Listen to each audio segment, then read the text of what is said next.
옛날 어떤 부잣집의 어린 과부가 아이도 없이 유모와 같이 살면서 언제나 유모와 함께 밤을 지내었다.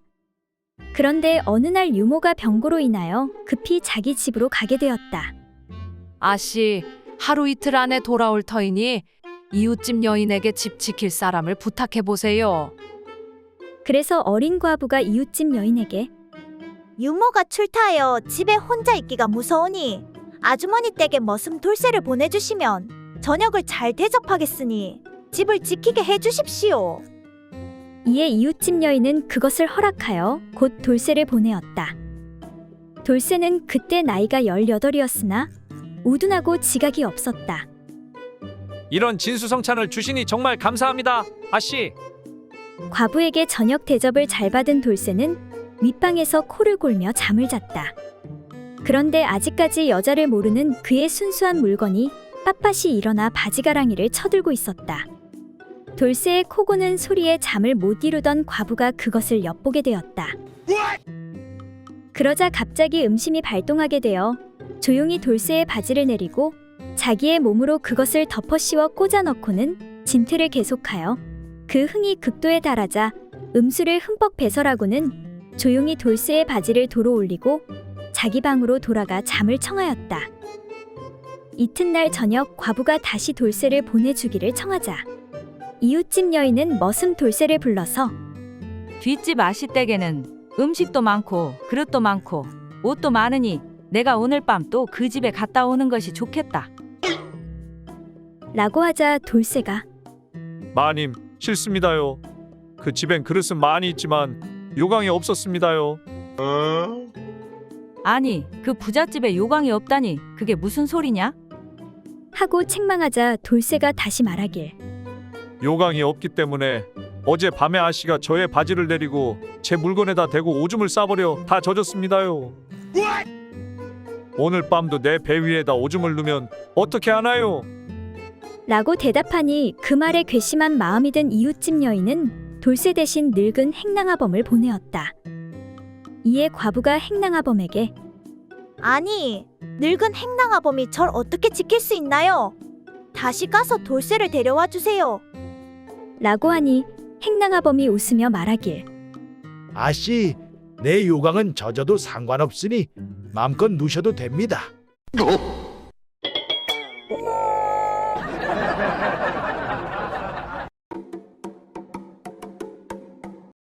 옛날 어느 마을에 너무나도 허약한 한 남편이 있었다. 그래서 아내가 남편의 기력을 좀 회복시키기 위해 녹용을 사다가 다려주었다. 여보, 내가 당신 건강을 위해서 비싸게 산 녹용을 정성껏 다렸으니 이거 드시고 어서 기력을 좀 회복하세요. 고맙구려. 역시 마누라밖에 없다니까. 그런데 녹용을 다려 먹은 남편이 자꾸만 거시기에 기운이 동하여 아내에게 달려들었다. 여보 녹용을 먹어서 그런지 힘이 넘치는데 우리 거시기 한번 해야겠구려. 안 돼요. 참으세요. 이러시면 녹용을 쓴 보람이 없어요.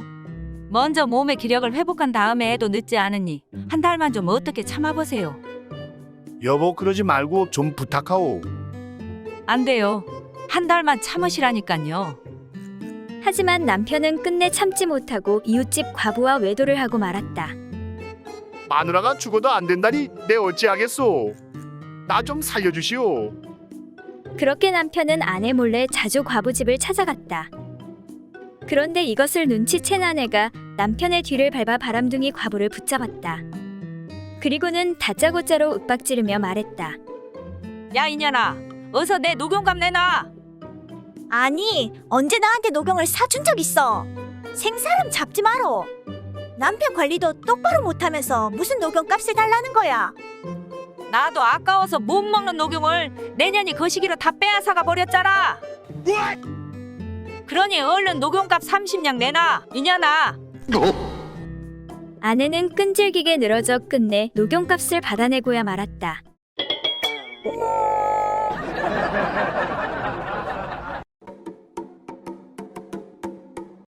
어느 마을에 노총각과 노처녀가 있었다. 마을 사람들은 그 노총각이 거시기가 너무 커서 장가를 못 간다고 수군거렸다. 그리고 그 노처녀는 거시기에 이빨이 있어서 시집을 못 간다고 하며 수근거렸다. 그런데 이것은 근거 없는 말로 남의 소리하기 좋아하는 싱거운 사람들이 퍼뜨린 헛소문일 뿐이었다. 이렇게 헛소문이 나돌자 아무도 그 노총각과 그 노처녀와는 결혼을 하려고 하지 않았다. 그래서 하는 수없이 참견하기 좋아하는 중매쟁이 아줌마가 나서서 그들 둘을 좋은 말로 구슬려 혼례를 성사시켰다. 이대로 있다간 둘 다 홀몸으로 늙어 죽을 것이니 둘이 한번 만나보지 그래. 그렇게 해서 노총각과 노처녀는 혼인을 하게 되었다. 그리고 첫날 밤에 노총각과 노처녀가 한 이불 속에 들었다.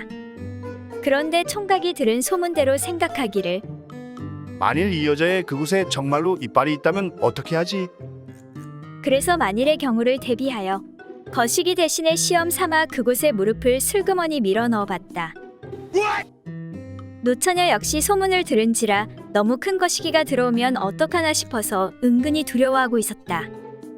그런데 아니나 다를까 떡돌 같은 것이 덮치려 하는 것이었다. 노처녀가 생각하기를 아니 이게 뭐야? 뭐가 이렇게 커? 그래서 노처녀는 들어오려는 그놈을 손톱으로 허비고 꼬집어 버렸다. 그러자 남자가 에크하고 소리를 지르며 무릎을 치었다. 그런데 무릎을 살펴보니 피가 줄줄 흘러내리는 것이었다. 남자는 눈이 휘둥그레져서 중얼거렸다. 과연 소문과 같이 그놈의 이빨이 무섭긴 무섭구나. 그러고는 옷만 챙겨 잽싸게 도망쳐 나왔다. 그러자 여자도 속으로 중얼거리며 말했다. 과연 이 남자의 거시기는 소문보다 훨씬 더 크구나. 큰일 날 뻔했네.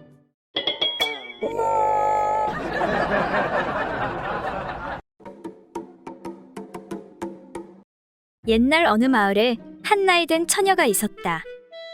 하루는 몸이 근질근질해서 참지 못하고 달걀을 가지고 장난을 치기 시작했다. 이 나이에 아직 시집도 못 가고 몸은 작고 근질거려 미치겠네. 그렇게 달걀을 가지고 장난을 치다가 그만 그 달걀이 잘못하여 거시기 속으로 쏙 들어가 버렸다. 그런데 아무리 달걀을 꺼내려고 해도 나오지가 않았다. 이 일을 어쩌면 좋나? 그래서 부끄러워 며칠째 말도 못하고 있다가 하는 수 없이 동네에서 어리숙하고 바보 취급을 받는 한 총각을 불렀다. 예, 너 소문을 내지 않고 내 그곳 속에 들어간 달걀을 꺼내줄 수 있니? 꺼내주면 뭐 해줄 건데? 만약 달걀을 꺼내주면 너에게 내 몸을 한번 맡길게. 그 말 참말이지? 참말이지 않고 언제 내가 거짓말하는 거 봤니? 그럼 좋아. 어서 두 다리를 벌려봐. 바보 총각은 그녀의 그곳에 대고 쥐쥐쥐쥐 하고 소리를 내었다. 그러자 아닌 게 아니라 병아리 한 마리가 쪼르르 달려나오는 것이었다. 따뜻한 그 속에서 달걀이 벌써 병아리가 되어버린 것이었다. 자, 이제 약속을 지킬 차례구먼. 할 일을 다 마친 총각이 약속받은 대로 처녀를 덥석 끌어안았다. 그러자 처녀가 총각을 밀치며 말했다. 그만둬. 너 같은 바보하고 하는 건 싫어. 이에 화가 난 바보 총각이 소리쳤다.